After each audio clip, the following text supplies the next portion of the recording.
बहादुरगढ़ गांव का कब्रिस्तान बहुत ही डरावना था।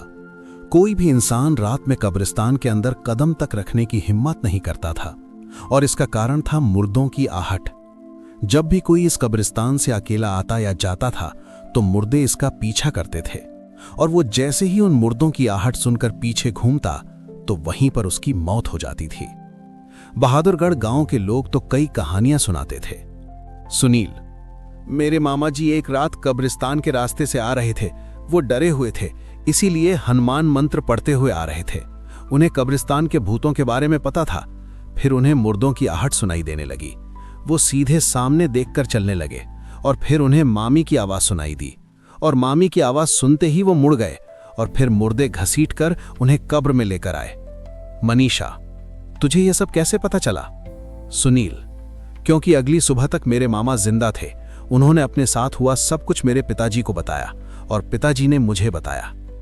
मनीषा, फिर तो वो कब्रिस्तान बहुत खतरनाक है। शाम, ऐसा कैसे हो सकता है? सुना है बूढ़ा महेश उस कब्रिस्तान का सालों से रखवाली कर रहा है। मनीषा, हाँ वो तो है। अगर उस कब्रिस्तान में मुर्दे हैं तो महेश अभी तक जिंदा कैसे है? शाम, चलो उसी से पूछते हैं। तीनों गांव वाले सच जानने के लिए महेश के पास गए। सुनील, महेश काका, मुझे आपसे कुछ जानना है। महेश, यही ना कि क्या इस कब्रिस्तान में मुर्दे सच में जिंदे होते हैं या नहीं? तो सुनो, होते हैं। रोज रात इस कब्रिस्तान के हर मुर्दे जिंदे होते हैं और हर जिंदा इंसान का पीछा करते हैं। मनीषा, अगर ऐसा है तो तुम्हारा भी पीछा किया होगा, तुम कैसे बच गए? महेश, इसके लिए तुम्हें मेरी कहानी सुननी होगी। शाम, हाँ हाँ तो सुनाओ काका। महेश, आज से 35 साल पहले की बात है। मैं और मेरा दोस्त सुरिंदर दोनों अनाथ थे और काम की तलाश में बहादुरगढ़ पहुंचे। यहां हम इस चर्च में फादर एंटनी से मिले और फादर से बोले, फादर, हम दोनों यहां काम की तलाश में भटक रहे हैं, क्या आपके पास हमारे लिए कोई काम है? फादर, काम तो है पर बहुत डेंजर है, तुम दोनों की जान भी जा सकती है। सुरिंदर, वैसे भी हम भूख से तड़प तड़प कर मर जाएंगे, चारों ओर सूखा छाया है, कोई काम नहीं है। फादर, ठीक है। फादर एंटनी हमें कब्रिस्तान में ले गए और बोले, ये बहुत ही पुराना कब्रिस्तान है, यहां अंग्रेजों की कब्र है, तुम्हें इस कब्रिस्तान की रखवाली करनी है। सुरिंदर, भला इस कब्रिस्तान को रखवाली की क्या जरूरत है? फादर, कब्रिस्तान को रखवाली की जरूरत नहीं है, पर तुम्हें यहां आने से लोगों को रोकना होगा, तुम्हें लोगों की रक्षा करनी होगी। महेश, पर कैसे? फादर, इन मुर्दों से। ये मुर्दे रात के अंधेरे में ये सारे मुर्दे जिंदे हो जाते हैं और जिंदा इंसानों का पीछा करते हैं। जो भी इनकी आवाज सुनकर पीछे मुड़ता है उसका अंत निश्चित है। सुरिंदर, फिर तो वो मुर्दे हमें भी मार डालेंगे। हाँ, अगर पीछे मुड़े तो। इसीलिए तो कहा था कि ये काम जोखिम से भरा है। सोच लो, तुम दोनों ये काम करना चाहते हो या नहीं? हम दोनों के पास कोई और रास्ता नहीं था। पेट की भूख शांत करना ज्यादा जरूरी था, इसीलिए हमने हां भर दी और उसी रात से हम कब्रिस्तान की रखवाली करने लगे।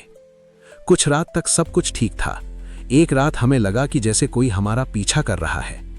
महेश, सुरिंदर, जैसे हमारे पीछे कोई है, लेकिन गलती से मुड़ना मत, चुपचाप गेट तक चल। हम लोग डरते हुए गेट तक आए और सुबह होने तक वहीं बैठे रहे और कई बार हमारे साथ ऐसा हुआ और हर बार हम गेट पर आकर बैठ जाते थे। मुर्दे पता नहीं क्यों गेट तक नहीं आ पाते थे। कई साल बीत गए। हम बहादुरगढ़ गांव में खुश थे। सुरिंदर को एक लड़की गौरी से प्यार हो गया था। वो छुप छुप कर गौरी को देखा करता था। एक बार जब हम कब्रिस्तान में रखवाली कर रहे थे तो फिर से मुर्दों ने हमारा पीछा शुरू किया। हम हमेशा की तरह गेट की तरफ बढ़ चले। हमें मुर्दों की आहट सुनाई दे रही थी, लेकिन फिर भी हम चलते जा रहे थे। अचानक सुरिंदर को गौरी की आवाज सुनाई दी, सुरिंदर, सुरिंदर, मुझे बचा लो। सुरिंदर डर गया। उसे ऐसा लगा कि गौरी सच में खतरे में है। दोस्त, पीछे मुड़ना मत, ये मुर्दे हमारे साथ खेल रहे हैं। सुरिंदर, नहीं, मेरी गौरी, गौरी को बचाना होगा। सुरिंदर पीछे मुड़ा और मुर्दों ने सुरिंदर को घसीट लिया। मैं अपने दोस्त को बचाना चाहता था, पर क्या करता? मुझे पता था कि अगर मैं पीछे मुड़ा तो मेरा भी यही हश्र होगा। मैं रोते रोते गेट की ओर चल पड़ा और गेट पर पहुंचकर फूट फूट कर रोने लगा। सूरज उगते ही मैं अंदर आया और मुझे बस सुरिंदर की लाश मिली। गांव वाले। अरे डरपोक, तू चाहता तो अपने दोस्त को बचा सकता था। कायर है तू, कायर। फादर। महेश, तुमने जो किया सही किया। अगर तुम पीछे मुड़ते तो वो तुम्हें भी मार देते, और फिर ये सब गांव वाले बोलते कि तुम दोनों के दोनों बेवकूफ खुद अपनी मौत मरे। बस वो दिन था। उसके बाद मैं समझ गया कि गांव के कब्रिस्तान के मुर्दे किसी की भी आवाज में बात कर सकते हैं, उन्हें बस शिकार करना होता है। मैं 35 साल से इस कब्रिस्तान से रखवाली कर रहा हूं ताकि और आदमी इन मुर्दों का शिकार ना हो सके, पर गांव वाले इसे मनगढ़ंत सोचकर आ ही जाते हैं। कुछ गांव वाले इन मुर्दों का शिकार भी बने, पर मेरी कोई सुनता कहाँ है। तुम लोग मेरी बात हमेशा याद रखना।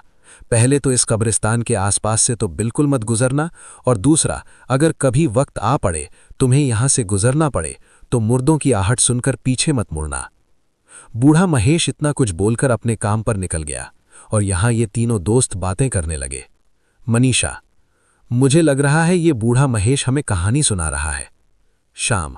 मुझे भी यही लग रहा है। मनीषा। आज हम सच का सच और झूठ का झूठ पता लगाकर रहेंगे। आज हम तीनों कब्रिस्तान में आएंगे, वो भी रात को। रात के वक्त तीनों दोस्त कब्रिस्तान पहुंचे। कब्रिस्तान में अलग ही शांति थी। वो कुछ ही कदम चले थे कि उन्हें ऐसा लगने लगा कि कोई उनका पीछा कर रहा है। श्याम। पीछे कोई है। मनीषा। बूढ़ा महेश होगा, हमें डराने की कोशिश कर रहा होगा। सुनील। हाँ हाँ, वही होगा। तभी पीछे से आवाज आती है, अरे तुम तीनों यहां। महेश की आवाज सुनकर तीनों पीछे मुड़े, और मुर्दों ने एक एक करके उन्हें भी घसीट लिया। कब्रों के अंदर सब मारे गए। काश ये तीनों बूढ़े महेश की बात सुन लेते।